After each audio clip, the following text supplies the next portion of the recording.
Hello, hello, hello, my friends. Hi there. My name is Natasha. I am the creator and the founder of the Glow Up Method, and I'm so excited to be here today. I don't even really know what day it is. Yes, I do. It's Tuesday. Okay, so I got back in town like nearly midnight last night, and I had every intention of filming when I was there again, just like when I went to Vegas, and there just wasn't the time. There wasn't the space, there wasn't the energy for it. And so I think on the next vacation, I'm just gonna get it out of the way and be like, it's not happening. Like, I was either being a mom, like a supporter, like this, I don't know what's going on with that girl, but okay. So I was being a mom, I was being a supporter, and when I wasn't, like when Dylan was busy doing something and I happened to not be with him, I was just being me. I went to museums and I walked around and I was just in peace. Like, I brought my computer, notebook, pens. I brought filming stuff. I brought books to read. I didn't do an iota of it. I didn't check emails. I didn't do anything. I just was me. And that's so unusual for me. Like, first off, like there were so many opportunities that I had foresaw like happening where I would have these areas of time. Well, thanks to Southwest and the weather of Dallas, that just didn't happen. We get up super early in the morning after going to sleep super late, roll all the way out to the airport, get up to the gate, and then I look at my phone, and 5 minutes prior to me getting to the gate, like when we were in the, security, our flight was canceled, not delayed, straight canceled. And so they're like, go over there. And it was like a line of 100 people deep. And so what do? I listened, like a ding dong. I listened and I get in this line, and then I actually put Dylan in one line, but there's another line at the counter next to it that's just equally long. And by the time I get to there, they're like, nope, all the earlier flights are booked. You can't get there until like 9:30 p.m. And I'm livid. It is literally 6 a.m. And I was just so upset. Like, I was so frustrated because like I had the hotel, I had the plan to like chill and eat and walk around and do stuff, like, and it was I'm now stuck in an airport. So they then, after like 5 different flight changes, they then stick us on a flight to Burbank, and then we get to Burbank, which we were only supposed to be there for like 30 minutes. No, end up delayed. We were there for hours and hours and hours. We literally didn't get to Texas until 8:30 p.m. and we were supposed to be there at 12. Like, it was just insane. But we did get there safely, and that's the most important thing. I got Dylan off and he was able to practice, and you guys, like, I knew he could play, right? I'm his mom. My kid can play, right? Like, I believe in my son. Like, I believe in what they say. Oh, his siblings are like, he's good. I'm like, okay, cool. Like, but I have no bar to measure against. Like, there's not that many tournaments, and yeah, the things that he's participated in, he's done well, and great. So he gets there and he wins his first 3 games straight out. And that puts him in this winner's bracket. He ends up like going on stage, playing one of the best players in the world, nicest kid, beats him, knocks him out. It was like this total upset. He then plays this other kid. He's dominating, but then I don't know if the stress got to him. Sometimes when he's up, he starts just not paying attention. He ends up losing that game, and after like free time and penalty kicks, he loses it. So now it reset the bracket. He had to play again. He ends up beating him. By doing so, he made it to the top 16. Like, out of all, like, the best players in the world were there. There were kids from, Germany, England, Spain, Argentina, Mexico, Australia, Korea, Mexico, like Canada, like everywhere. And he was the only one representing not only the United States, but the entire North America. He was the last one standing, and he was the only one who was there, like, without a coach and without a team. Like, he was this underdog Cinderella story. They were saying, like, the broadcasters didn't even know what to say about him. They thought he was Spanish half the time. Like, they were calling him the wrong name. Like, it was just crazy. Like, they just didn't know anything about him because he was just unknown. He's just coming on the scene. And like one of the announcers was like, you were the biggest surprise of the, tournament. You were the best part of it. Like it was, made it exciting. So he made it on. He was one of only 16 players that made it on. And like I said, he was the only one repping USA and the only one who was repping the North America. And it was so cool. Like, I was so proud of him. The kids were, I call them kids, okay? You're all not kids, but you're kids to me because I'm an old lady. But the players were so nice and supportive. And I don't know, it was just it was really neat to see the community in person, because I've seen them, on different Twitch things or, paying attention.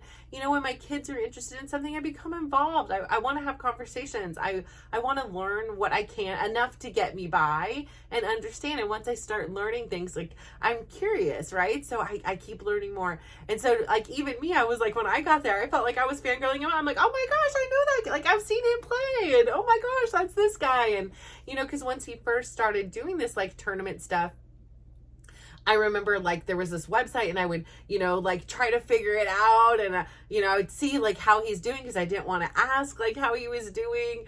But I could keep tabs on it. And it was just so cool to see, like, these, kids that have helped kids. Again, I keep calling him kids. And he's very, like, we're not kids. We're adults. I'm like, I know, but you're kids to me. So this other community has really embraced him and was really nice to him and supportive and helpful. He, like, literally was on a broadcast, and he missed his high school graduation for this, and he didn't miss it, he skipped it. He this was a total decision. For him, he was like, honestly, I didn't want to be sitting through a boring graduation anyway, so this was way better. And he did really well. I'm so proud of him. And yeah, so now, there's this lingering thing that, like, he wants to go to Sweden and play, because it's one more last chance to get in to play for this World Cup event. And so here we are again, like, it's in like 2 weeks. And so we'll see what happens with that. So I think he'll definitely, again, here I am with my waffling. But let me tell you, guys, I chose so right with my hotel. Oh gosh. When I arrived, I was like, I'm like, my day's been crazy. I was telling the front desk, they put me up in the top floor. So awesome. Like, floor to ceiling windows. Shout out to you, JW Marriott Dallas. You treated me like a queen. I had such a great time. I had, like, the club level lounge. Oh my gosh, it was so amazing. Like, just not having to, like, worry about going and buying waters and be able to go in there and just get bottled water whenever I chose. Like, I know that sounds like such a silly little thing, but, like, when you're traveling, and I like to drink a lot of cold water, it was just so nice. Not like, oh, I gotta go get a big thing of water, and have, like, little snacks and breakfast in there. Oh my gosh. So shout out to you, JW Marriott. I loved it. Like, everybody, I saw a bunch of reviews on it previously, and, like, people were like, oh, the staff did it. I don't know what fluky flukes they had. Every single person we encountered there was so, like, extraordinarily kind.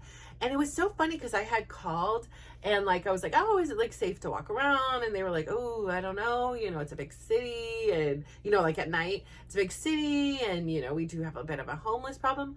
I don't know what happened. Granted, I live in the Bay Area, and, like, I don't know what's happened here. This is San Francisco and Berkeley and Oakland. I was like, this looks like my little town. Like, it's so clean and nobody's around. Like, it was actually very pleasant. It was obviously humid, but Dallas did us right. Like, I took a trolley, I went to the museum, I went to the aquarium. Yeah, I have this, like, fear of elevators. And the funny thing was, like, yesterday I'm sitting there, I'm in this elevator alone, I'm going up to the 22nd floor, and I'm like, I really think, like, this is helping me get over, like, my, like, fear of elevators. Like, I feel fine in here. Like, when it's a new elevator I've never been into, there's a little bit of apprehension. I'm like, oh, how's it going to be? So I was literally thinking that. So we get to the aquarium. I didn't really listen to what the lady said, go up, go down, whatever it was. And so I see this group of kids and moms, and I'm like, you're all moms. You look like am I supposed to be going down? Like, what am I doing? They're like, oh, well, we're going down. I was like, I'm just going to follow this family, these people. We get in the elevator doors closed, starts me crunching sounds, like terrible sounds, like crushing sounds, and the elevator stops. Yeah. It is negative 100, or not negative, I was like plus 100 degrees, over 100 degrees in there. So hot. There's like 13 of us. More than half of them are children, like actual children, not like a child like my child, but like littles. One girl is having a full-on panic attack on the ground. I was like, inside, that's what I look like, but I'm going to just keep talking and hold it together. And, you know, like sometimes somebody else, like I'm not their mom, so like they can't freak out, right? I'm just like, oh my God, you know, you know, I was like, y'all, we're never going to forget this. And, you know, like, you know, I'm getting a refund after this, and just little things like, and the gentleman was trying to open the door. It was like this toothless guy, like just trying to squeeze the doors open, like some maintenance guy. I'm like, yeah, no, it's not budging. Like this is not working. And I was like, did we call 911? He's like, I don't want them to break my elevator doors. I'm like, A, these aren't your doors. I'm pretty sure this is the museum's doors. And B, there is a load of people in here. It is hot and there's kids in here scared and crying. Like, I don't care about your doors. So here I was, 911, one of the other ladies in there is like, are you calling 911? I was like, yeah. She said, thank you. You know, like you could tell she was nervous. Like, but I was like, okay, here's the good news. Like, we're on floor 1. So that's a great like thing. Like we're on the bottom. Like we could see the floor through this crack here. And like, yeah. So, you know, it was, I was nervous, but not nervous, but I was like, I didn't know how long I could handle in there. Like, it wasn't like a 4-hour, like I don't know. I don't know if I could have done all that, but like, I think having the kids in there and having to like, I didn't have to, but I was like overly talking to kind of just break the silence and what was going on. So that was kind of a crazy experience. But then again, here we are, we're sitting here, we have our lunch, we're hanging out, we do all our stuff. I get this notification. Your flight is delayed 3 hours. It is not going to take off from Texas until 12:03 a.m. I'm like, oh, hell no. I'm not sitting here for another 8 hours just waiting around for Southwest to get it together. And I had looked in that day, like the flight that was at the same time the day previously had been bumped back so many times. It didn't land in Oakland until 2 a.m. I was like, listen, I'm tired. I've been traveling and, you know, there's humidity and we don't really have a hotel room anymore. We've checked out. So I was like, I don't have a place to go until midnight while y'all get it together. I got to return my rental car. So anyways, I end up calling and she's like, it's literally 5:40. And she's like, can you get to the airport by 6:20? I'm like, I don't think so. I don't know. Maybe. I had to fill up the car with gas. I had to get it back there. Thankfully, the shuttle was there. It was pouring rain. We were hustling through the security. Like, it is like no joke. I was Mario Andretti, like in the rain just to get there, and it gets delayed and delayed and delayed.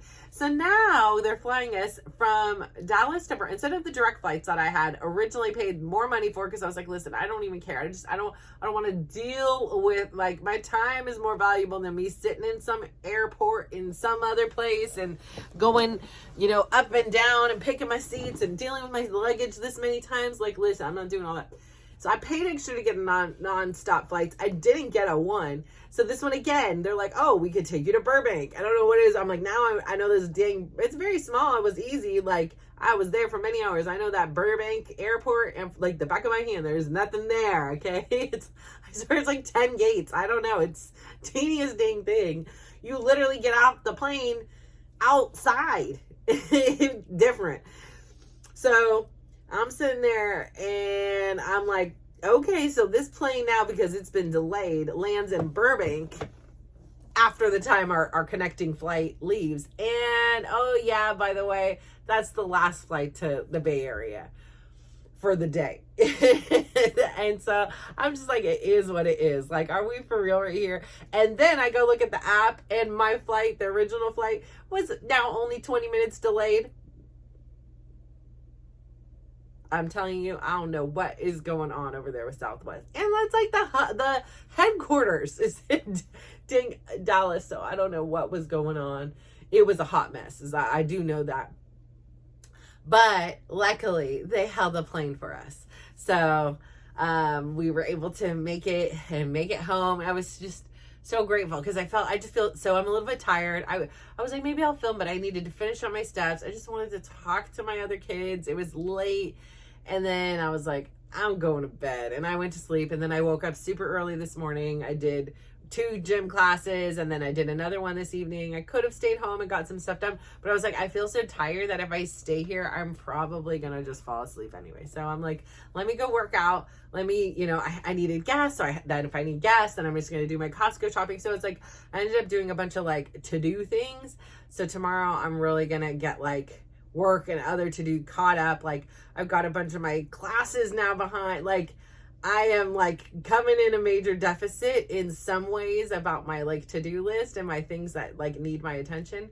But on the same turn, like, this experience with my son was so like, it was so nice because I got to see this other part of his world, and I got to hear other players were commenting on how like nice it was to see somebody supported, and that there isn't a lot of support for them in that community. And one of the players was saying, yeah, like, I sit here and I wish, I want some of that mom energy. Like, I go and I call my dad and say, hey dad, I just won this tournament. I won $40,000. And all he could say is go get a real job. Like, I was like, no, like, my heart broke. And, one other player, like, I adore him. Oh my gosh, I am like his #1 fan now. Like, he was so nice, and he came up and he was like, like, you should be so proud. He's doing so good, and he's a great player. And, he's like, I've been playing for a very long time now, and seeing you here really reminds me of my parents and how they used to come and support me. And I just think it's really special, and how, important it is to have that support of others. And, it just touched my heart. Like, again, I was never a person who was in support of video gaming. I was never a support, like, yeah, fine, casually, but like, I just didn't get it. And so this has, #1, he has the benefit of being the 3rd child. He has the benefit of me being a reformed person, right? Like, having gone through my own thing and having reflections on my own life and my own journey. And now finally at 47, having this opportunity to cultivate and create this life I want to live, instead of living the one that I was told I was supposed to live or believed I was supposed to live based on other people's judgments, perspectives, desires of me. It was never based on me. Whereas I feel this sense of pride that he has the courage to live his life the way he wants to. He doesn't feel the necessity to conform into the mold, even though he's got this great mold that he can slide into. He doesn't feel that pressure to say, yes, I have to do it this way, and everybody else is doing it, and that I have to sit in an office at a 9 to 5. Like, I don't want to do that, and has the courage to say, I'm not going to do that. And so, it does take a little bit from me, because of course I'm mom, right? We worry, right? Like, we want our kids to have an easy path, right? We don't want to see them go through adversity. We know what adversity feels like. We've experienced it ourselves. And so we would rather them not have to experience it. But on the same turn, like, I do believe there is so much opportunity for growth when we go through the adversity. Like, when Dylan ended up playing on Sunday, he literally played the world champion, and he lost 6-3. Like, he lost that game, but he went back and he won the next game, and he ended up losing the next game in overtime, but he held some of the best players in the world. And here's the thing is, like, I would ask him, I'm like, so where do you think, not in a dwelling sense, but like, after some time went by, like, where do you think you could have improved, like, in that thing? Like, where was there something, maybe like an area of weakness? And he was like, my defense, like, I could, in small quarters I did really good, but when people took the long shots, it was not something I was really strong in. And they were able to recognize that and capitalize on that. And so him recognizing that is now something that he can now take forward and work if he chooses, right? But that's life. That's life, is like, we see something, we improve on it. So even with my own kids, like, I've had my other kids go through college, and they're still not the 9 to 5 sit at a desk type of people. And so why do I think suddenly that my other child will be? When so for him, he's like, what's the point of going through the whole school process that I don't like? And it's still there. If I want to go back to college, I can go at 100 years old and I'll still be able to attend. Just right now, I have certain things I want to do with this time when I'm this young that I may not be able to do again at another time in my life, but I can do college again. And yes, my experience will be different. I won't be joining a fraternity or things like that, but I wouldn't be doing that now anyways. That's not where my perspective is. That's not where my priority is. And so it really takes a lot of courage and faith for me to say, okay, right? Like, and I support you in that decision.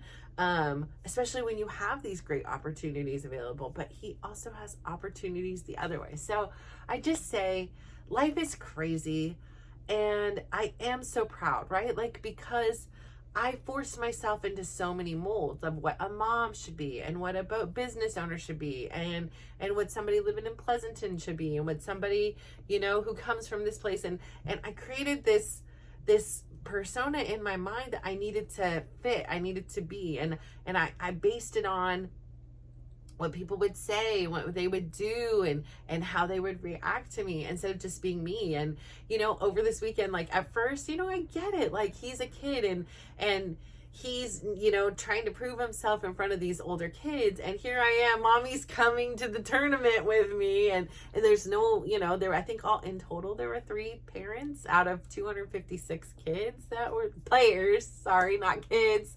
But they all had coaches, and, some of them traveled together as the team and things like that. But obviously most people didn't have it. And so I didn't want to, like, embarrass him, but I also was, like, so proud. I'm like, I didn't come all the way here to just leave here and not see this through. Like, I want to see this. Like, I've been a part of this journey when he hurt himself, and, I was laying in his room with him, and we're opening packs, and I'm watching him play, and I'm learning this new thing that he found him, that created this place of, like, a mental peace. It still gave him the opportunity to compete when his body was not capable of doing so. And so in some way, he's still going to do what he loved, just in a different way. And in so many cool ways, it literally opened up all these new people he would have never met. He's got friends from Ghana and Australia and literally Sweden, all over the world, that he is talking to now. And I just think that is so amazing.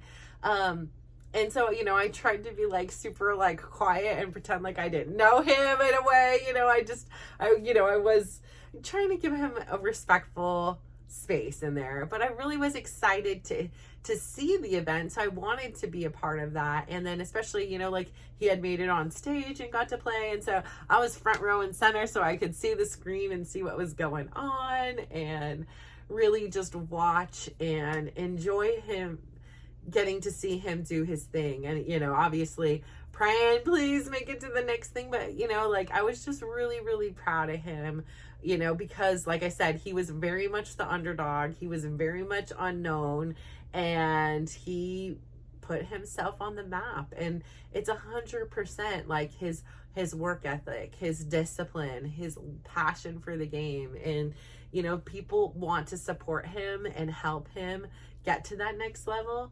And I just hope that he takes advantage of those opportunities. And again, I really have to just let go in so many ways. And I'm just curious to see, what he'll do. Like, will he go play soccer? Will he go play, become a professional gamer? Will he go to college? No, he's not. Let's just be real. He's not doing it. He's not doing it this year. It's not happening.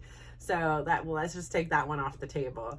But, yeah. And then Tyler, the boys had PT today. And so, Tyler's off to 90 degrees with the bone healing situation. He gets to bend it there, and he's walking around at like 50%, but he's getting there. He's doing his thing. So I'm really grateful for that. And I got to see my daughter today. I'm very grateful for that. I got to spend time with Bradley today to help him book his flights to he's going in August to New York and Boston. So I love that my kids are getting like to travel and getting to see the world in their own different ways and in their own different reasons, and they're just kind of doing life their way. And that's like me. I feel like, you know, when I look back in my dad's side of the family, it's very entrepreneurial. It's very like a creative minds. Very few, if any, I can't even literally think of one that's sitting in a 9-to-5 job. It's just not our style. I think that there's so much intelligence, there's so much creativity, there's so much just non-conformity, you know, like we are a little bit different breed. And so to keep trying to say like, no, you need to be this particular breed when I'm not even that way, like it's really cool to see that they're figuring it out at this young of an age. For all you youngins out there, like that is so cool, like to figure out these things that like I'm just figuring out now. Like I'm so happy for you. Like I am so happy for you because my gosh, getting to this place, no matter what age you are, is such a blessing. But if you get there younger, you just get to enjoy this and master it for so much longer. And that's so amazing. You don't have to go through all the troubles of people pleasing and worrying about all the judgment of others. That it's just draining. It's just like life crushing. And so you go out there and do it. Do you, no matter what it is. Like, forget what people are saying. Forget all the negative stuff. Forget all the drama. Like, just focus on you and focus on what is in your controllables. The situations even at the airport, there was so much out of my control. There was nothing in my control. What was in my control is I could keep going up and be like, hey, and it worked a few times because our flight wasn't supposed to get in until 9:40 p.m. And I got it all the way down to where, well, we were supposed to get in at 6. We ended up not getting in until 8. But still, like, I was able to bump us down, and get us there a little bit quicker than if I would have just took the first, person. I had time to kill. I was like, hey, so you're going to keep seeing me every so often because I'm here. And, so we're going to just become friends. And I learned a ton of lessons. Number 1, you can go to any Southwest counter. Number 2, make the phone call. Don't just trust what they're saying there. Get on the phone, make the call. Number 3 is there's so much out of your control that, again, control your controllables. What did I do? I walked. That's why I know that airport inside and out. I paced and walked, not paced, but I, did my steps in that airport. So when I came and I landed, I had all my steps done. I was good for the day. It wasn't like I still had more to do. It was like I could sit here and be irritated about this. And I even went up to somebody and was like, y'all have left me stranded in this airport, and they ended up giving me $30 in vouchers. So they paid for my lunch, and that's literally was like one wrapper. So Dylan and I split in a drink. But hey, it was free. It was for my inconvenience. I appreciated, some kind of gesture. But again, it was from me asking. So I say all this to say it was a great weekend.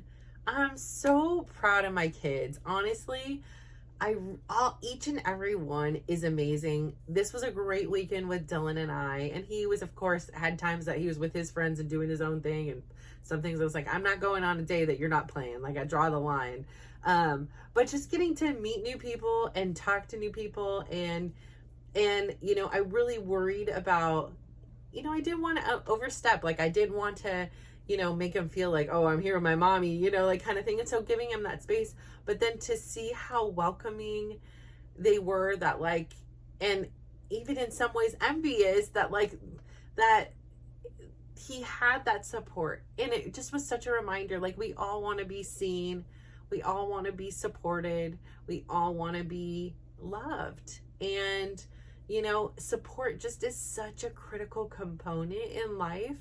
And I feel so grateful that I have the capacity and the curiosity and the open-mindedness to say, I support you no matter who you are, no matter what you want to do. I will always voice my opinion, right? Like I will say, here's my thoughts, here's my things. Like, this is just from my perspective, my point of view, my life experience. But do whatever you want. And I'm not saying it in a way, I'm just showing you, giving more data. Here's what I can see. Here's what it is. But really, ultimately, it is your life. It is your decision. You know, when I go to bed, it's me going to bed. When I go wake up, it's me waking up. You know, when they do their things, that's them. And it is you. And so really make the decisions based on what is best for you. And I really hope that you have created this system that supports you. And if not, there are people out there that will. Like, when I heard those stories, I was like, I will support you. Like, I will be the team mom out here. Like, I will come in with my orange slices and make water, you know, cookies and bring water, like, for everybody. Because, you know, I just look around and it was like a room full of young men who, you know, are in going through, you know, they're doing something.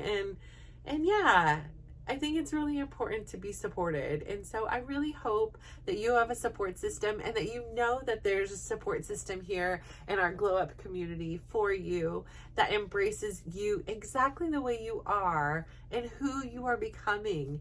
And I'm so proud of you. I really adore you. I appreciate you tuning in again and listening to me. And I'm so sorry I was away for a few days, but it was definitely needed. And I appreciated that I didn't feel this compelling, you know, force. I have to get it done. It was just like, it didn't happen. I'm going to enjoy the moment, and I'll get right back at it when I get back in town. So here I am. I am so appreciative of you. If you could please do me just one favor today, go out there, give somebody a big smile, give them a compliment, and just watch how they glow up. So thank you so much. Bye.